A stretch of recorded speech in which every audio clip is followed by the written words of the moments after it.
Bonjour à toutes et à tous et bienvenue à nouveau sur Studio M, cette chaîne live d'Esprit Meuble et d'Esprit Contract. On est ravis de vous accueillir en ce lundi après-midi. Très grosse journée dans les allées ici, porte de Versailles. Très grosse journée aussi dans notre Studio M. Beaucoup de débats très intéressants, d'interviews très intéressantes. Et ça va également l'être tout de suite puisque on va parler du réemploi. Acheter neuf, toujours plus ou neuf, cela semble ne plus être totalement à la mode. Et aujourd'hui, face aux enjeux environnementaux, face à la façon de consommer qui évolue, tout le monde se remet en question, que ce soit les designers, les architectes d'intérieur, les chercheurs, les industriels. Tout le monde tente de trouver des solutions et de créer une nouvelle manière d'allonger la durée de vie du mobilier. Alors, le réemploi, le leasing sont-ils les leviers de croissance de l'avenir ?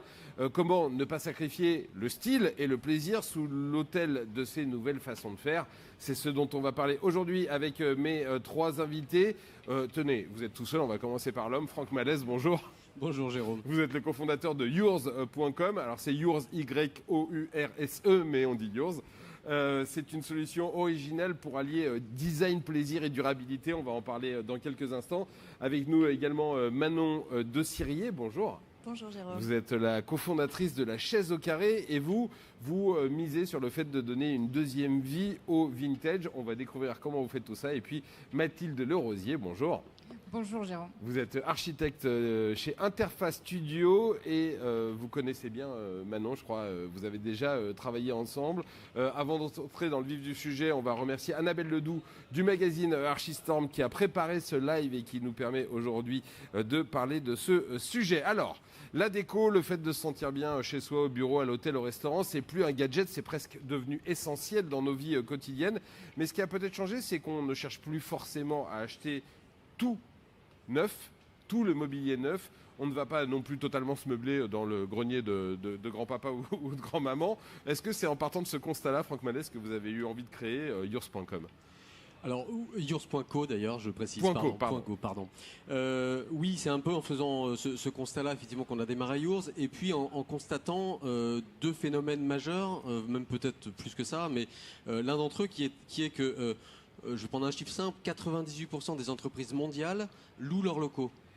Et elles occupent, alors je parle des entreprises tertiaires, mais c'est un peu différent pour les hôtels, mais elles louent leurs locaux pour l'immense majorité d'entre elles, et puis elles les occupent pendant une durée qui est assez courte. C'est 4 ans la durée d'un bail dans la région Île-de-France par exemple. Et pourtant tous les 4 ans, elles continuent à se dire il faut que je trouve du mobilier.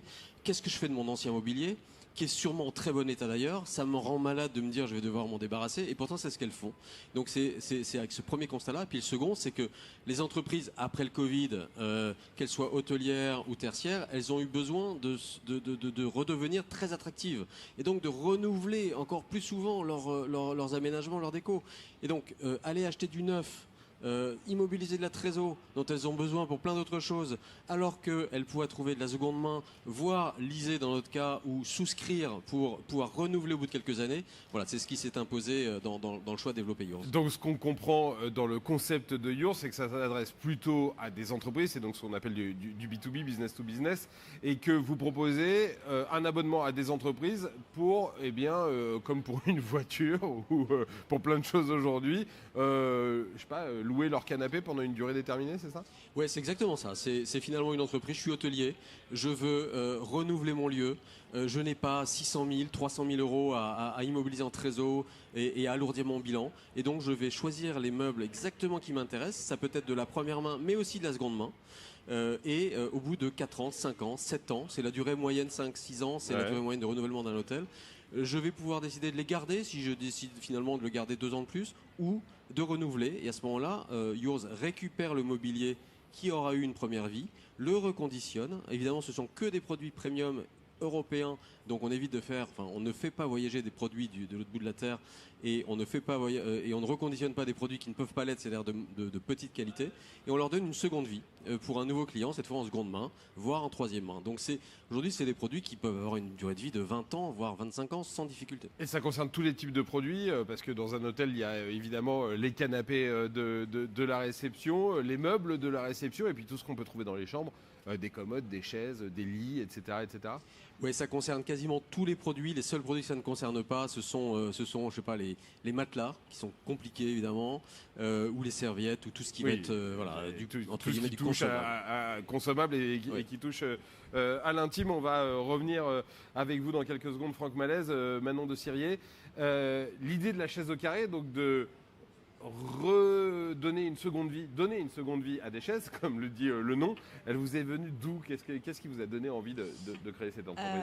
En fait, avec mon associé, donc Clémence Miret, on vient toutes les deux du monde du tertiaire et on a fait plusieurs constats. D'abord, on avait beaucoup de clients qui nous demandaient du seconde main et très peu d'acteurs en face. Ensuite, on construit de très belles coques d'immeubles et à l'intérieur, on a une discontinuité totale dans le mobilier. Et donc du coup, on a décidé de créer une société où il était aussi facile d'acheter du neuf que du vintage, en industrialisant un peu le vintage. Donc on va de 15 à 250 pièces et on s'inscrit dans le même calendrier que le neuf. Et on essaye de lever un peu les freins du vintage de nos clients qui sont, quand on fait sur le bon coin un achat en tant que particulier, on ne peut pas savoir si la chaise elle est cassée, rayée, etc. Donc nous on impose une garantie de 1 an sur la totalité de notre pièce et en fait on peut le faire parce qu'on contrôle à 100% la chaîne d'approvisionnement de nos pièces. Et elles passent toutes entre nos mains pour réfection, personnalisation du bois, du tissu, jusqu'à la mise en place chez nos clients. Ces clients, c'est du B2B ou c'est des particuliers? C'est que du B2B. Ouais. Et j'imagine qu'il y a aussi une idée d'uniformité, parce que quand on a des bureaux, on n'a pas envie d'avoir 150 chaises différentes dans les bureaux. Alors, ça peut être un style, remarquez. Et alors, on a de la chance que le dépareillé est à la mode aujourd'hui dans nos maisons et ça arrive dans les bureaux. Ensuite, on fonctionne en fait sur un catalogue, donc on a des chaises qui sont à 90% identiques et qu'on vient habiller à 100% du même tissu, par exemple pour l'uniformité, ou alors des pièces de designer qui sont rechinables quasiment à l'illimité, etc. Mais effectivement, on est quand même sur des lots de chaises de 10 à 20 pièces. On ne va pas avoir 100 fois exactement la même chaise, mais ça dérange absolument pas nos clients aujourd'hui pour les hôtels, les restaurants, les RIE, etc., où vraiment le dépareillé est comme à la maison revient. Et c'est ça, les clients principaux sont des hôtels, des restaurants, plutôt que, j'allais dire, des bureaux ou des open space. Si, on fait beaucoup de sièges sociaux aussi. Pour tous les espaces, lounge, cafétéria, salle de réunion, etc. Effectivement, on ne fait pas du tout le bench ou le fauteuil ergo, c'est pas du tout notre savoir-faire. Il y en a qui font très bien. Mathilde Rosier, vous, votre job, c'est de proposer des intérieurs, mais surtout des ambiances, des atmosphères à vos clients, qui sont là aussi souvent des sociétés, de grandes sociétés. Comment est-ce que vous pouvez intégrer ces démarches-là dans votre travail, leur dire plutôt que de prendre du neuf sur un catalogue j'allais dire classique, allez-y, allez chiner des pièces, allez louer des canapés très design chez yours.co. Alors nous, notre démarche, avant tout, c'est déjà de créer un fil rouge en fait qu'on propose à nos clients, un fil rouge qui raconte une histoire. Et dans cette histoire, on va sélectionner des matériaux, on va sélectionner du mobilier. Et aujourd'hui, de plus en plus, pour avoir une dimension en fait éco-responsable et d'éco-conception, on va chercher justement des alternatives au neuf. Donc par exemple chaises au carré, où on implante en fait, où on propose une sélection de mobilier. Alors selon le fil rouge en fait, on va dire tiens c'est plutôt des années 70 ou art déco, etc. On leur donne un peu un cahier des charges. On leur dit voilà, nous on voudrait en fait ce type de mobilier. Elles vont nous proposer une sélection et après on va dire voilà c'est plutôt celui-ci, c'est plutôt celui-là. Et ensuite une fois que tout est sélectionné, on va aller choisir justement comme le disait Manon, le tissu ou des couleurs. En fait, des fois on peut relaquer une chaise pour finalement elles sont dépareillées, mais le laquage finalement va les unifier et ce qui crée une cohérence en fait dans tout l'espace.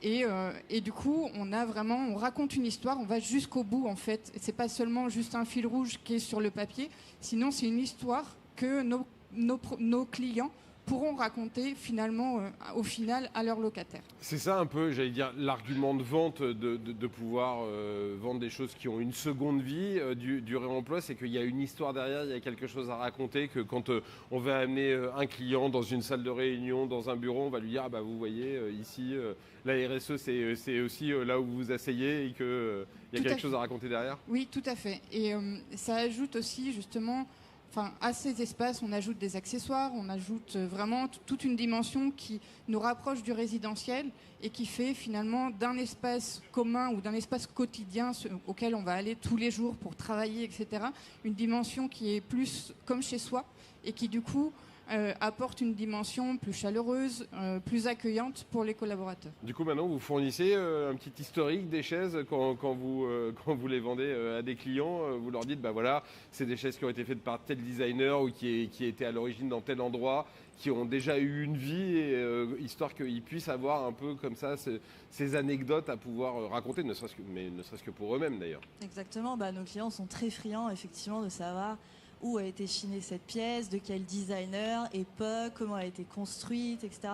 Et nous, c'est là où on a une vraie valeur ajoutée, parce que du coup, on choisit que des pièces de designers, en règle générale, qui ont été conçues pour durer, et qui ont été conçues pour être reconditionnées, réparables, etc., et qui sont faciles à reconditionner. Donc ça, c'est une vraie force, parce que du coup, ce mobilier, dans quelques années, quand le client final n'en voudra plus, il n'aura pas perdu sa valeur marchande, ou encore très peu par rapport au neuf. Donc ça, c'est aussi une vraie force commerciale du seconde main, en plus de toute l'histoire que derrière ça raconte et cette chaleur humaine que ça met dans une pièce. Et vous avez déjà envisagé la chaise occupe, c'est-à-dire de proposer à des clients de reprendre les chaises utilisées pour les reproposer derrière?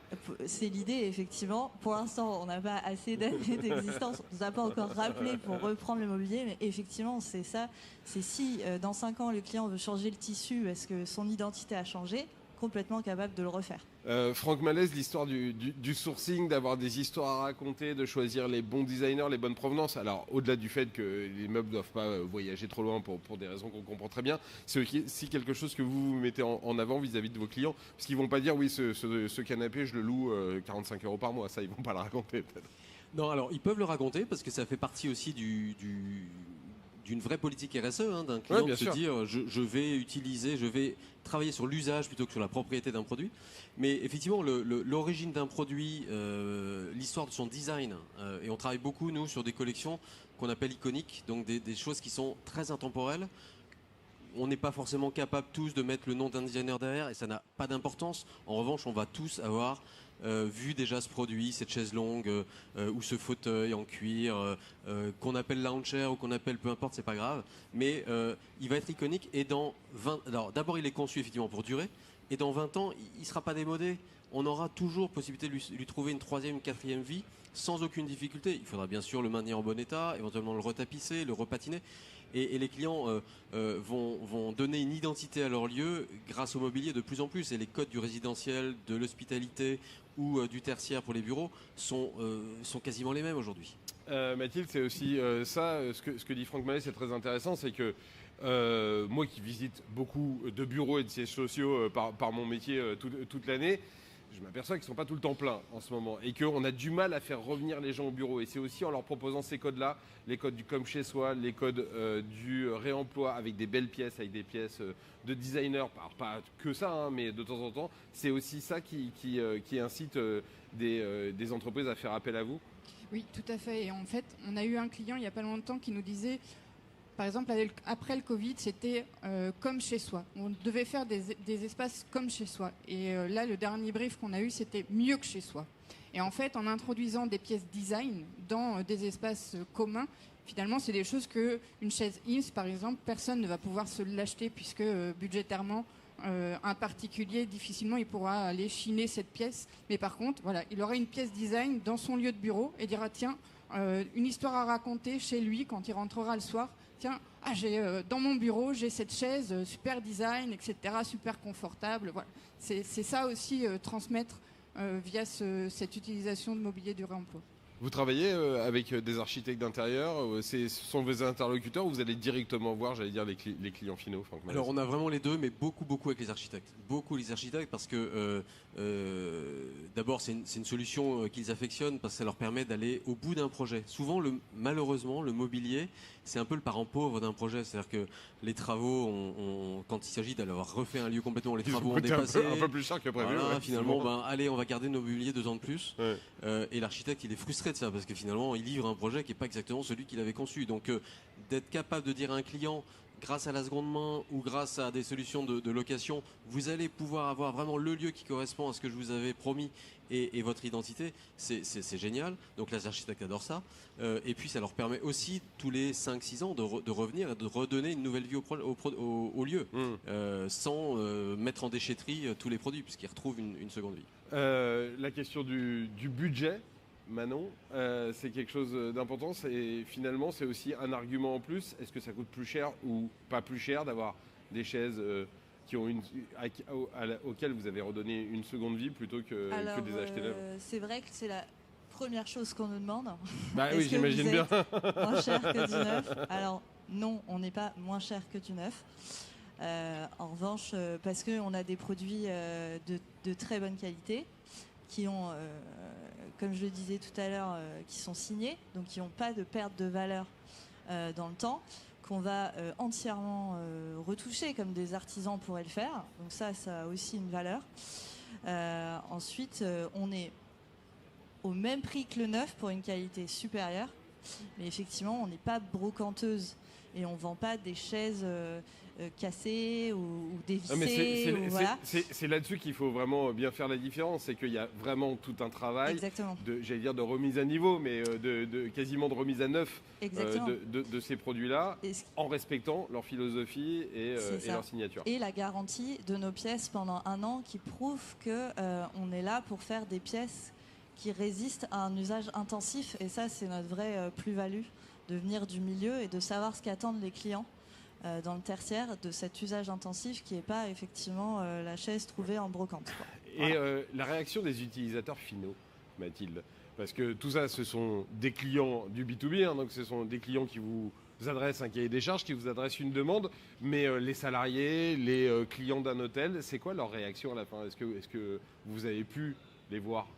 Elle est très positive en fait. Elle est finalement les utilisateurs ou les clients voient que l'espace est unique et n'est pas finalement la réflexion d'un showroom qu'on pourrait voir soit dans un magazine, etc. Sinon, elle fait partie justement de l'immeuble, elle fait partie d'une histoire et finalement les gens se l'approprient aussi et disent tiens chez moi ou parce que finalement au final les gens disent de leur bureau c'est chez eux.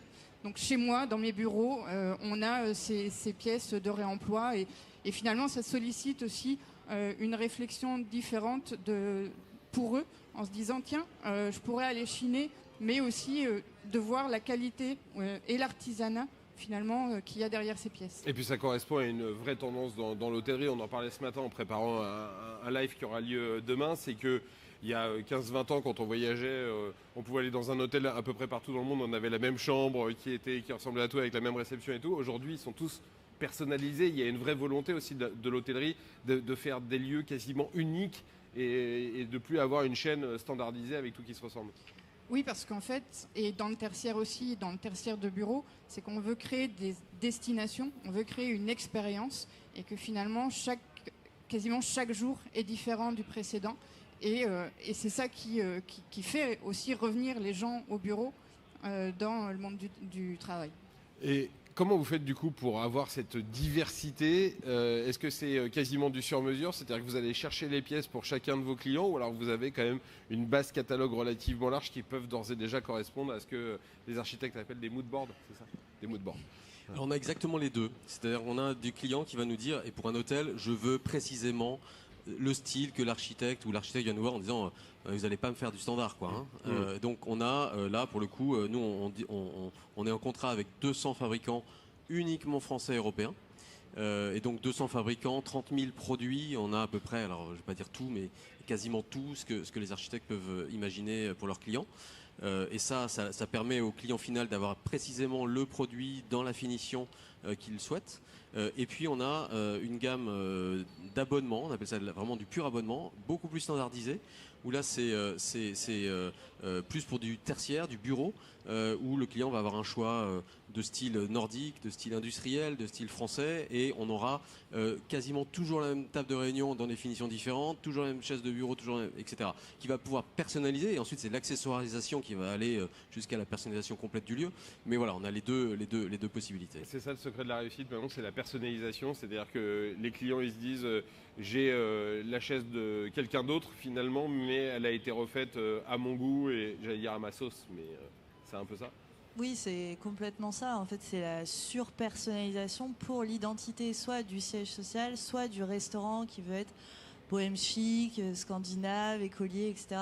Donc ça, c'est une vraie force d'avoir cette identité quand on rentre dans un lieu. Ce que disait tout à l'heure Mathilde, c'est ce que tous les clients cherchent et c'est tout ce que les archis veulent aussi, créer cet univers. Et donc personnaliser les chaises du tissu à la couleur du bois en gardant son histoire, c'est super pour eux. Et vous travaillez avec qui pour pouvoir faire tout ça, alors pour pouvoir et sourcer les chaises et les remettre à neuf et les personnaliser? Aujourd'hui, on est 2 avec Clémence Miret. On fait tout. Voilà, depuis 2 ans. Vous faites la tapisserie, vous faites... Exactement, et c'est Clémence qui tapisse et moi je m'occupe du bois. D'accord. Voilà, on a vraiment industrialisé la Chine et la personnalisation. Avec vos 2 bras. Pour l'instant, oui. J'espère qu'on va aller en chercher plusieurs doses. Là, on est en train de parler de l'allongement du cycle de vie, de réemploi, comme si c'était quelque chose d'évident pour tout le monde. Vous qui travaillez pour énormément de clients dans tous les secteurs, est-ce qu'aujourd'hui, c'est devenu quelque chose d'évident ou est-ce qu'il y a encore besoin de faire de la pédagogie? Est-ce que les gens ont déjà ce réflexe en disant bah oui, allez-y, hein, plus on va pouvoir réemployer des choses, mieux c'est? Ou alors est-ce qu'ils sont encore un petit peu réticents?